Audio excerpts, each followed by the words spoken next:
Hi అండి, అందరికీ నమస్కారం. Welcome to my YouTube channel. ఈ వీడియోలో ఇప్పుడే అందిన వార్త అండి. విమానానికి ఘోర ప్రమాదం, 170 మంది ప్రాణాలు గాల్లో. వివరాలు వీడియోలో తెలుసుకుందాం. వీడియో ఎక్కడ కానీ స్కిప్ చేయకుండా చివరి వరకు చూసినట్లయితే పూర్తిగా అర్థమవుతుందని ఇన్ఫర్మేషన్ అది. అలాగే వీడియో నచ్చినట్లయితే లైక్ చేయండి. ఇంకా సబ్స్క్రైబ్ చేసుకున్నట్లయితే మన ఛానల్ సబ్స్క్రైబ్ చేసుకోవడం ద్వారా నేను చేసే ప్రతి ఒక్క వీడియో మీ వరకు రీచ్ అవుతుందండి.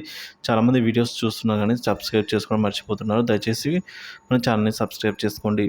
ఇంకా వివరాల్లోకి వచ్చినట్లయితే ఇటీవల తరచుగా విమాన ప్రమాదాలు అయితే జరుగుతున్నాయండి. డోర్లు ఎగిరిపోవడము, ఇంజన్లో సాంకేతిక లోపాలు ఎక్కడో చోట అయితే చోటు చేసుకోవడం వంటి ఘటనలు రోజు చూస్తూనే ఉన్నాము.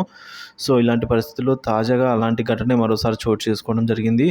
టేకాఫ్ అయిన 10 నిమిషాలకే విమానం రెక్కలు దెబ్బతినడంతో వెంటనే విమానాన్ని అయితే ల్యాండ్ చేశారండి. ఎక్కడో కాదు, పెను ప్రమాదం తప్పింది దీనివల్ల. సో ఎక్కడంటే విస్తారా ఎయిర్లైన్స్ విమానం 170 మంది ప్రయాణికులతో బుధవారం మధ్యాహ్నం 1:45 ఒడిషా రాజధాని భువనేశ్వర్ నుంచి ఢిల్లీకి బయలుదేరింది. అయితే టేకాఫ్ అయిన 10 నిమిషాలకే విమానం ప్రమాదానికి అయితే ఈ విధంగా గురవ్వడం జరిగిందండి. అకస్మాత్తుగా మేఘాలు కమ్ముకోవడం మరియు వడగళ్ల వాన కారణంగా విమానం రెక్కలు దెబ్బతిన్నాయి.